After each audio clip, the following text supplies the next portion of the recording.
The first question: meditativeness and science are difficult to reconcile, yet painting a picture, writing a poem, and solving a scientific problem all bring the same joy, the same joy. Why is it so difficult to be meditative and a scientist? Why has there never been a society in which the inner and the outer science, the science of gentleness and love, and the science of aggression and death live in harmony? Ananda Prabhu, the very effort to reconcile the polar opposites is wrong. You will never succeed in it. It is like trying to reconcile day and night. It is like trying to reconcile life and death. You need not reconcile them. You have only to see that they are reconciled. Day and night are perfectly moving in rhythm. Life and death are like two wings of existence.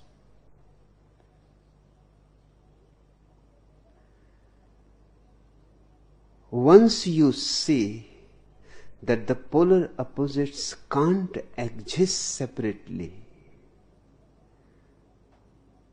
once you have seen that the reconciliation is not needed at all, they are already reconciled, that awareness will help you to move from one pole to another without any problem. They are totally different phenomena, polar opposites, but all polar opposites are also complementaries. Science is concentration. It is mind. It is effort. Meditation or religion is a totally different world. It is relaxation. It is let go. It is not concentration at all. It is not one-pointedness. It is no-pointedness. So how can you reconcile them? How do you reconcile work and rest? But you work hard in the day, and in the night the rest comes on its own account. You have earned it. Your hard work brings rest. Philosophically, reconciliation is not possible. Work cannot be rest. Rest cannot be work. If you try to create a synthesis, you will destroy both, the beauty of both. Work is work, rest is rest. But work done well brings rest. And if you have rested well in the night, in the morning you will feel so vital, so alive, so full of energy that work is needed. Rest brings work, work brings rest. It is a circle. Reconciliation is already there. Day brings night, night brings day. Life brings death, death brings life. They are half circles. Both together, the circle is perfect and complete. But please don't try to reconcile them in theory, in philosophy. In existence, watch and see how polar opposites are functioning together, hand in hand, as complementaries. That has not been done yet. In fact, humanity was not mature enough to do it up to now. Everything needs a particular time, a particular maturity to do. The East has lived religiously. That was one pole. And because it lived religiously, it has not been able to produce science. The West has lived scientifically. And because of its science, it has lost track of religion. Now, for the first time, the East is no more East and the West is no more West. The earth is becoming one.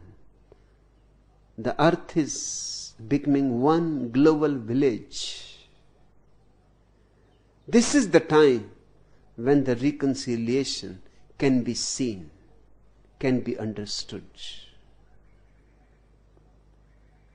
Man is entering into a new phase. A new consciousness is to dawn. For at least 10,000 years, as far as consciousness is concerned, nothing new has happened.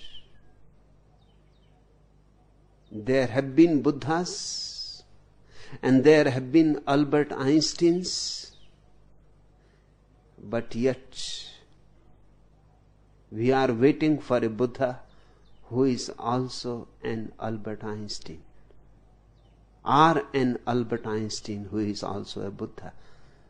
The day is coming closer and closer. Albert Einstein in his last days were very much interested in meditation, in religion. His last days were full of wonders. He said in his old age that I used to think when I was young that sooner or later all the mysteries of existence will be solved. And I worked hard. But now I can say the more we know, the more existence turns to be mysterious. The more we know, the less we know. The more we become aware of the vastness.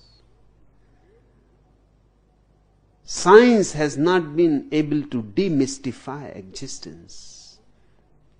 Now this is recognized not by ordinary technicians, but by geniuses, because they are the pioneers. They can see the dawn very close by. They are the prophets. When Albert Einstein says that science has failed in demystifying existence, on the contrary, it has mystified things even more. For example, it was so easy in the old days, just 100 years before, for the scientists to say that all is matter. Now matter has disappeared. In neophysics, there is no entity called matter.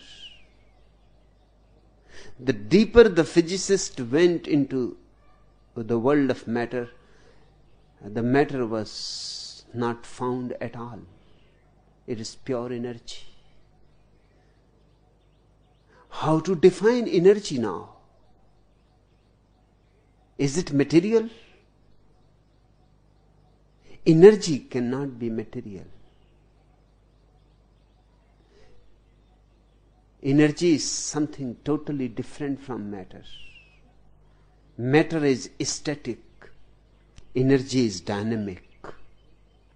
Matter is a noun, energy is a verb.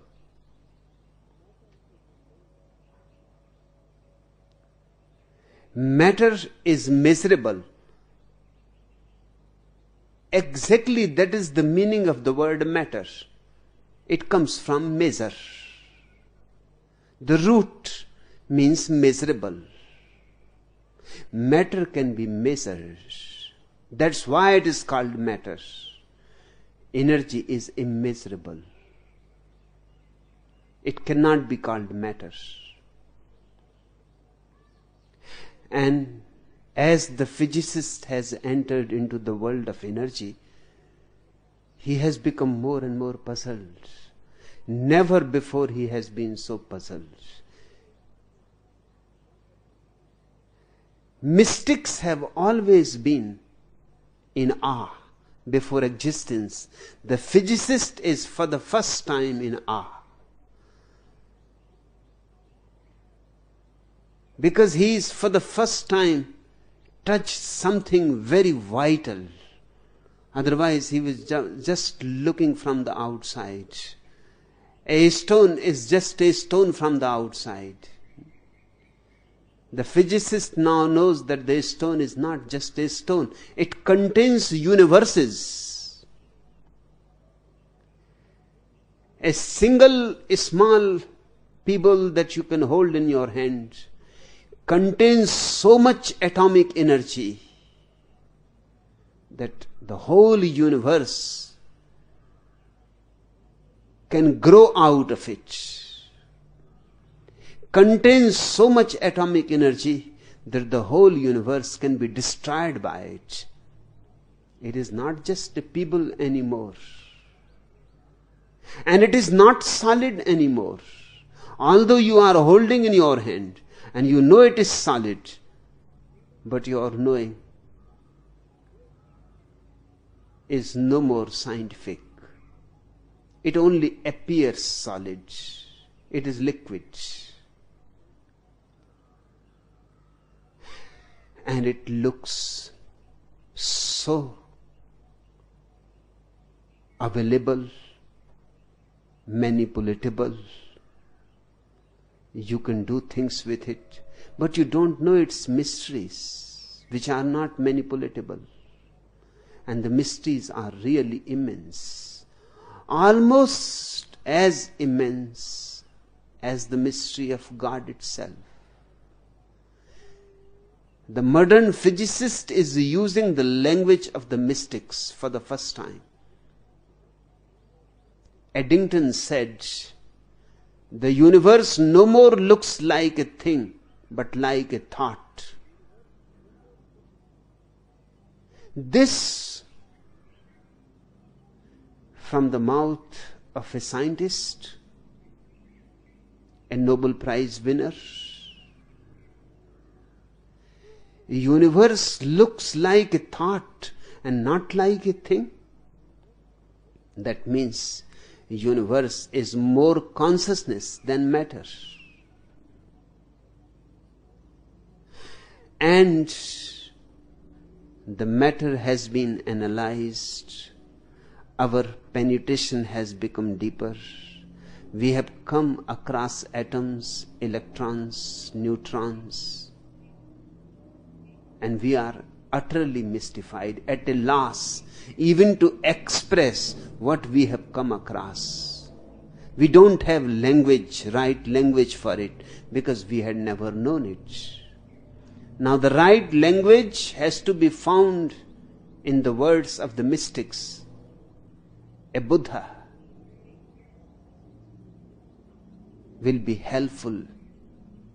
A Lao Tzu will be helpful.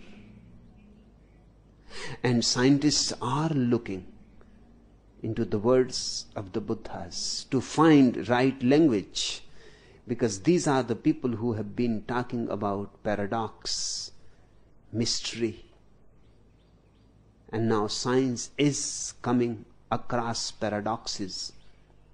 The greatest paradox is that the electron behaves in such a mysterious way that the scientist has no language to express it. It behaves simultaneously as a particle and as a wave.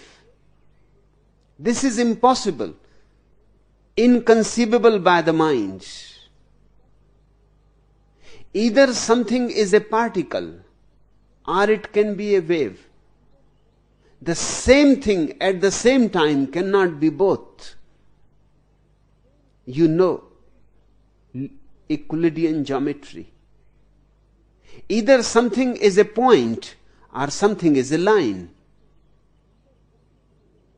One thing at the same time cannot be a point and a line together. A line means many points following each other in sequence. A single point cannot function like a line. But that's how electrons are functioning. Simultaneously, as a point and a line, as a particle and a wave. What to make out of it? How to say it? The scientist is dumb. Now he knows that the mystics who have always been talking in paradoxes, who have been saying God is far away and very close by, must be saying something through their experience. The mystics who used to say that life and death are one, not two, for the first time are becoming relevant to the scientists' minds.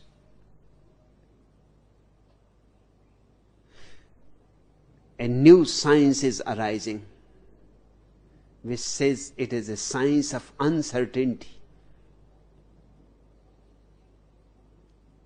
No more certainty. Certainty seems to be too gross.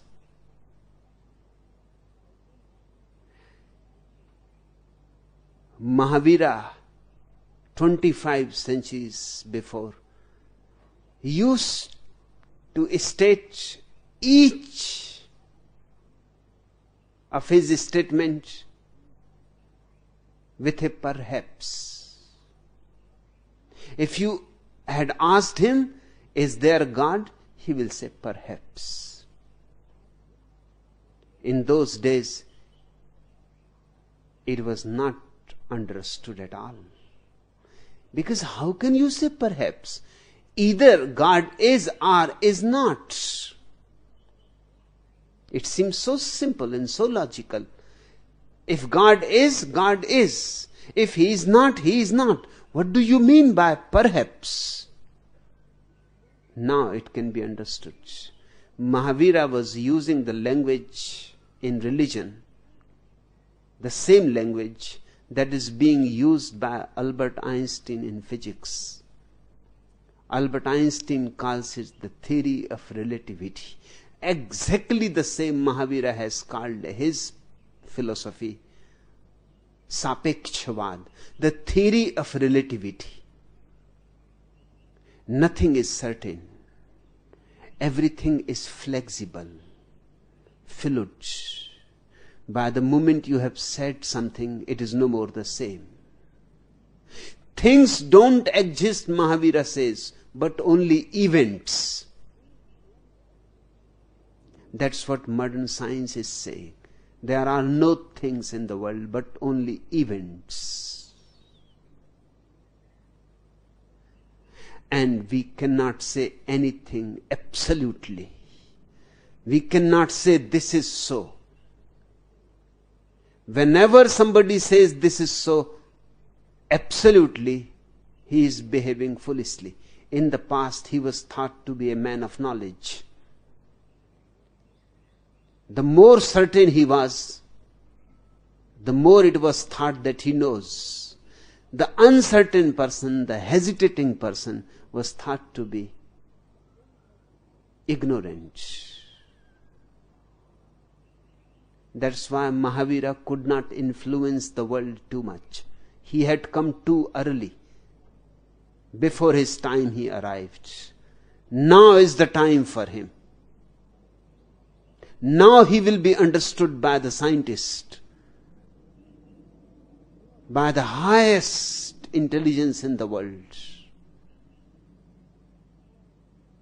But he was talking to people, ordinary masses, who could not understand his Syatvad, perhapsism. People wanted certain knowledge. Is there God? And Mahavira will say, perhaps. Yes, it can be said yes in one way, and it can be said no in another. And both are together simultaneously right. Now the time has come. Don't try to reconcile. That will be a false phenomenon. Just watch. Just look deep into things as they are. They are already reconciled. There is no conflict in existence. All contraries are complementaries. You say meditativeness and science are difficult to reconcile. If you try to reconcile, they are not only difficult, it is impossible. It cannot be done. You will go mad. The very effort of reconciling them will drive you crazy. Avoid such an effort. Rather, on the contrary, simply watch. Life is paradoxical. It is already a synthesis of the paradox. The opposites are already meeting in it. All that we know and all that we need to do is a pure mirror-like consciousness, so that whatsoever life is, it is reflected. And you will see in that reflection the meeting of the opposites, the meeting of East and West, the meeting of religion and science. You say, yet painting a picture, writing a poem, and solving a scientific problem all bring the same joy, the same joy. Yes, they can, because art is just in the middle of both.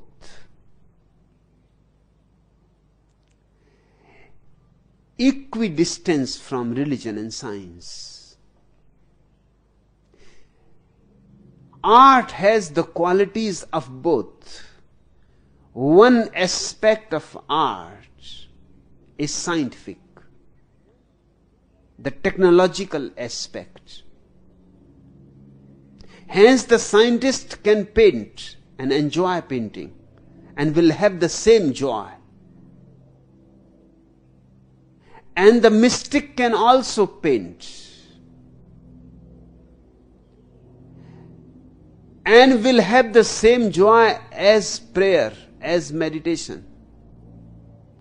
Although both are doing different things, the mystic's painting will be totally different from the scientist's painting.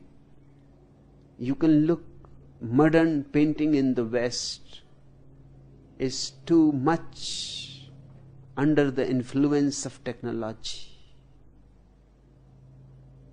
It has lost beauty.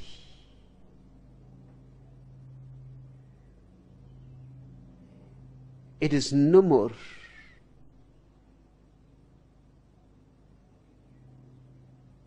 helpful in bringing you to the divine presence that permeates existence. On the contrary, it simply reflects the insane mind of man. Looking at Western painting, you will feel dizzy, nauseous, ill. Zen masters have also painted, but their painting is totally different. Watching a Zen painting, you will feel uplifted. A feeling of subtle joy will arise in you. You would like to dance or sing or play on your flute. The Zen painting comes from the other side, the mystic's side. Picasso, Dali, and others come from the side of science. Now there is no similarity between a Picasso painting and the painting of a Zen master. No similarity. They are two totally different worlds. And the reason is, the painters are different. Yes, you may be feeling the same joy in painting, writing a poem, solving a scientific problem. It is all mind. Solving a scientific problem is mind. Your poem will also be more or less mathematical, logical. It will have only the form of the poetry, but its spirit will be prose. That's why in the West poetry is dying.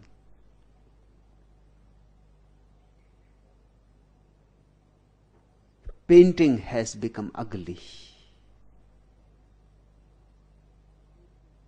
Sculpture is no more representative of nature.